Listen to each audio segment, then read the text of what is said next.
দীর্ঘ সংগ্রাম আর রক্তের বিনিময়ে অর্জিত নতুন বাংলাদেশ, যেখানে জেল জুলুমের ভয় চিরে স্বাধীনভাবে কার্যক্রম পরিচালনার সুযোগ পেয়েছে বিএনপি সহ অন্যান্য রাজনৈতিক দল। তবে এই অর্জন একদিনের নয়, বহু ত্যাগ তিতিক্ষা আর তাজা প্রাণের বিনিময়ে এসেছে স্বৈরাচার মুক্ত বাংলাদেশ। 15 দিনের কথা ভেবে আজও আবেগাপ্লুত হয়ে পড়েন আওয়ামী লীগের নির্যাতনের শিকার বিভিন্ন রাজনৈতিক দলের নেতাকর্মীরা। শাহরিয়ার মাসুমের রিপোর্টে জানাচ্ছেন মাজহারুল আমিন শুভ। বিগত 16 বছর আওয়ামী লীগের রক্তচক্ষু উপেক্ষা করে এইভাবে স্লোগান দিয়ে রাজপথ কাঁপিয়েছেন শরীফুল ইসলাম মানিক। কখনো আওয়ামী সন্ত্রাসীদের হামলা, কখনো পুলিশসহ আইনশৃঙ্খলা বাহিনীর ভয়াবহ নির্যাতন। কোনো কিছুই দমাতে পারেনি বাংলাদেশ জাতীয়তাবাদী দল বিএনপির এই কর্মীকে। মুক্তিকামী মানুষের স্বাধীনতা অর্জনে স্বৈরাচার বিরোধী আন্দোলনে সক্রিয় ছিলেন শুরু থেকেই।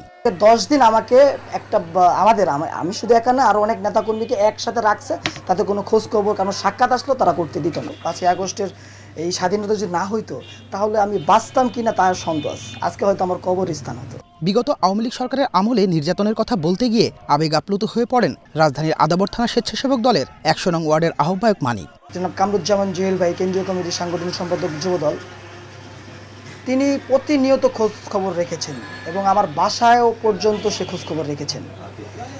স্বেচ্ছাসেবক দলের মহানগরের সভাপতি শেখ ফরিদ ভাই, সাধারণ সম্পাদক মহাসচিব সিদ্দিকুর রনি ভাই, তারাও খোঁজ খবর রেখেছেন। ডজন খানেকের বেশি রাজনৈতিক উদ্দেশ্য প্রণোদিত মামলায় অধিকাংশ সময় মানিককে থাকতে হয়েছে পলাতক। বন্ধ হয়েছে পরিবারের উপার্জন। ছেলের উপর চলা অমানবিক নির্যাতন সইতে হয়েছে গর্ভধারিণী মাকেও। 17 বছরের ভিতরে এই পোলানে আমি ঈদ করতে পারি নাই।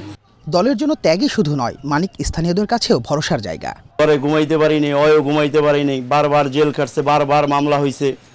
আমরা অনেক কষ্ট করে এই জায়গায় আজকে আসছি। পরে জেলেও না হয়েছে, ও পলায়ে অনেকদিন অনেক হয়রানির শিকার হয়েছে।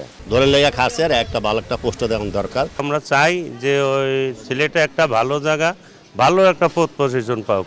সুস্থ ধারার রাজনীতিতে পরিচ্ছন্ন নেতার বিকল্প নেই উল্লেখ করে বিএনপির নেতাকর্মীরা বলছেন, সবার আগে মূল্যায়ন করতে হবে ত্যাগীদের। মাজহারুল আমিন শুভ, এশিয়ান টেলিভিশন।